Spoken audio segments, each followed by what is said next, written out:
आता कर्करोगावर उपचार होणार अत्याधुनिक आणि परवडणाऱ्या दरात। कोल्हापुरात सुरू झालंय क्युरा लाईफ कॅन्सर सेंटर। नामांकित medical oncologist doctor Akshay Shivchand यांच्या मार्गदर्शनाखाली chemotherapy, targeted therapy, immunotherapy, hormonal therapy आणि सर्व प्रकारच्या कर्करोगावर खात्रीशीर उपचार। Cura Life Cancer Centre, Rajarampuri 8वी गल्ली, कोल्हापूर। संपर्क 90 286 10 470।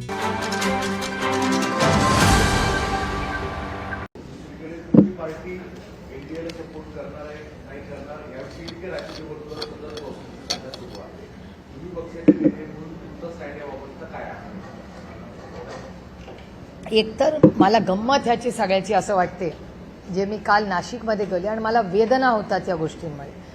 कारण का आमचं आयुष्य काही ब्रेकिंग न्यूज नाही आहे। आम्ही राजकारणात, समाजकारणात जेव्हा येतो तेव्हा आमची भावना ही चांगलं पॉलिसी मेकिंग व्हावं म्हणून आम्ही दिल्लीला जातो। म्हणजे मी स्वतः खासदार का झाले याचं कारण मला असं वाटलं की चांगली पॉलिसी मेकिंगचं काम आपण करावं, विधेयकांवर चांगलं काम करावं। आणि विधेयकांवर सोडून बाकी सगळीच चर्चा आमच्याबद्दल होती। एक तर आम्हाला आधी काँग्रेसमध्ये मर्ज केलं, मग आम्हाला बीजेपीत मर्ज केलं, त्याच्यानंतर सेनेत मर्ज केलं। मी परवा नाशिकमध्ये म्हणले आता मनसेच राहिले। तुम्ही आमच्या पक्षाकडून कुठलं स्टेटमेंट आलंय? तुम्ही आमच्याच पक्षासाठी आम्ही सोडून सगळे विचार करताय। आमच्या एकाही आमदार, खासदार, पदाधिकारी, नेता, आमचा कार्यकर्त्याचं कुणाचंही स्टेटमेंट मी कुठल्याही चॅनलवर पाहिलेलं नाही। तुमचे सूत्र तुम्हाला सांगतात। कुठला आमचा नेता येऊन बाहेर म्हणालाय काही वेगळं? नेता, कार्यकर्ता, विधायक, खासदार सांगा ना मला। त्यामुळे आमच्याकडे ईडी, सीबीआय नसल्यामुळे आमच्या पक्षाची बदनामी असंच करणार। कारण का आमचे ना कॉन्ट्रॅक्ट्स, ना आमचे ईडी, ना सीबीआय, ना आईस, त्याच्यामुळे ते काहीच नसल्यामुळे एक पक्ष जो महाराष्ट्राच्या आणि देशाच्या हितासाठी काम करू इच्छितो त्याचं खच्चीकरण कसं करणार? तर असली बदनामी करून। कारण का दुसरी आमची बदनामी करायला काही आईस नाहीच आहे ना आमच्याकडे। विषयच येत नाही ना। जर मी कानपूरला जाणारच नाही आहे तर किती अंतर आहे बघूच कशाला? मग ट्रेननी जायचं, प्लेननी जायचं कशाला? जिस रास्ते जाना ही नहीं उसकी चर्चा ही क्यों करो?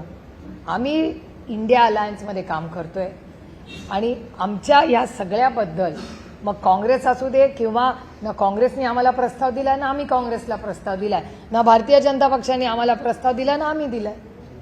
त्याच्यामुळे ना एनडीएचा प्रस्ताव आहे ना काँग्रेसचा प्रस्ताव आहे। आम्ही आहोत तिथे आम्ही सुखी आहोत।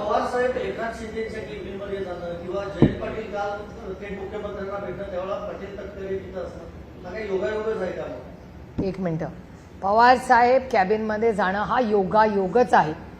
कारण का ते चालत गेले। आता it's really a boring story, तुम्हाला वेळ असेल आणि त्याला व्ह्युअरशिप असेल तर सांगते। पवार साहेब चालत गेले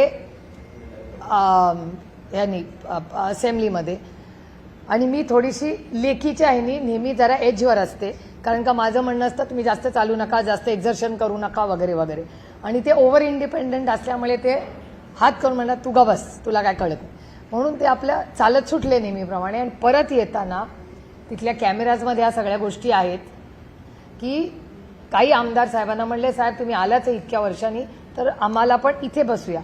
तर जी खोली होती तिथे ते वळाले आणि त्या खोलीत जाऊन ते बसले। आता त्यांना काय माहिती? आणि एक सांगते, असेंब्ली पार्लमेंटमध्ये, संसदेत आणि कुठल्याही असेंब्लीमध्ये फक्त प्राईम मिनिस्टरचं ऑफिस आणि चीफ मिनिस्टरचं ऑफिस ह्या फिक्स जागा असतात। बाकी सगळ्यांचे ऑफिसेस बदलत असतात। हे तुम्हालाही माहिती असेल, तुम्ही रिपोर्टिंग करता। तिथे काय फिक्स जागा नसतात। कुठलीच आयुष्यातली जागा बाय द वे राजकीय पद्धतीत फिक्स नसते। आणि ज्याला वाटत असेल ती फिक्स्ड आहे या भ्रमात मी तरी नाही आहे। There is nothing permanent in politics ever for anybody for that matter. त्याच्यामुळे ह्या भ्रमात मी नाही आहे। त्याच्यामुळे ते जाऊन तिथे बसले। ते काय 4-5 लोक त्यांना भेटले। हा शिंदे साहेबांचा मनाचा मोठेपणा, अच्छे को अच्छा बोलना चाहिए। आता त्याची न्यूज कराल की शिंदे साहेबांचं ताईंनी कौतुक केलं, जे चांगलं आहे हे वास्तव। ते मी खरं बोलते की ते कॅबिनेट सोडून ते आले, त्यांनी साहेबांना 1-1.5 सेकंड एक बुके दिला, हा त्यांचा मनाचा मोठेपणा। आणि ते निघून गेले। साहेबांनी त्यांची मीटिंग केली आणि आले। त्यानंतर राऊत साहेब नाराज झाले। मी स्वतः राऊत साहेबांना फोन करून सांगितलं की राऊत साहेब असं असं झालं। दुसऱ्या दिवशी तुमच्याच चॅनलवर राऊत साहेबांनी हेही सांगितलं की हो मला फोन आला होता, मला आता कळले, आता माझी नाराजी काही नाही। त्याच्यामुळे ती व्यक्ती ती गोष्ट होऊन ॲक्च्युली खूप जुनी झालेली आहे ती, पण तुम्ही विचारली म्हणून. आणि मी फार इतिहासात रमत नाही, मी आय लिव्ह द मोमेंट, मी वास्तव तेच जगते. कालची घटना, कालची घटना. आता मला सांगा, तुम्ही मला पण हा प्रश्न विचारत नाही आहे. काल माझा ब्रेकफास्ट उत्तर प्रदेशमध्ये योगी आदित्यनाथजींबरोबर होता, माझं लंच डिम्पल यादवांकडे होतं. मग तुम्ही मला हा प्रश्न विचारत नाही की तुम्ही यांना का भेटला? हा पण प्रश्न आहेच ना. योगीजींकडे आम्ही गेलो होतो वन नेशन वन इलेक्शनच्या कामासाठी. हा योगीजींनी एक मुख्यमंत्री म्हणून आम्हाला गाईड दिलं, आम्ही भेटलो, आम्ही फोटो काढला, आम्ही ट्विट केला त्यांचे आभार मानून. डिम्पल यादव आणि अखिलेश यादव यांचे आमचे कौटुंबिक संबंध आहेत. मी त्यांना भेटायला गेले उत्तर प्रदेशला गेल्यावर. धर्मेंद्र भैया आणि मी पूर्ण 2 दिवस एकत्र होतो सपामध्ये. या काय प्रत्येक जण कुणाला भेटला म्हणून काही कट कारस्थानासाठीच भेटतं हे खरंच मनातून काढून टाकाय. दुर्दैव आहे की महाराष्ट्राच्या राजकारणात कोणी भेटलं म्हणजे काहीतरी कट कारस्थान करते. एक हा माझा मुद्दा. जयंतराव काल ऑफिशियली माननीय मुख्यमंत्र्यांचा वेळ मागून गेले होते. माननीय मुख्यमंत्र्यांना ते हे सांगायला गेले होते की राष्ट्रवादी काँग्रेस पक्ष शरदचंद्र पवार याचा नगराध्यक्ष आहे, त्या नगराध्यक्षावर चुकीच्या पद्धतीने ॲक्शन घेतलेली आहे. बरोबर ॲक्शनचा टायमिंग बघा, हाऊस चालू असताना ॲक्शन नाही झाली, बरोबर असेंब्ली संपली आणि 2 दिवसात ॲक्शन झाली. हा योगायोग आहे. हा एक भाग झाला. जयंतराव तर ऑफिशियली गेले होते, गाडीने गेले, गाडीने आले. त्यांनी जयंतरावनी काय हुडी घातली नव्हती, ऑफिशियलीच गेले, काही प्रॉब्लेम नाही. एक तिथे सुनील तटकरे जी आणि प्रफुल्ल पटेलजी होते का नाही ह्याचं उत्तर माझ्याकडे नाही. आणि हा प्रश्न मला विचारायच्या ऐवजी हा प्रश्न तुम्ही माननीय देवेंद्रजींना विचारला पाहिजे, कारण काही मीटिंग त्यांच्या घरी झाली. वर्षा बंगल्यात ते राहतात ना, त्याच्यामुळे त्यांच्या बंगल्यात कोण येतं जातं हे आम्ही कसं सांगणार? आम्ही सामान्य माणसं, आम्ही साधे विरोधी पक्षातले खासदार, आम्हाला कसं माहिती असेल माननीय मुख्यमंत्र्यांच्या घरी कोण जातं नाही? ह्या सगळ्या प्रश्नाची उत्तरं तुम्ही त्यांना विचारावं लागेल.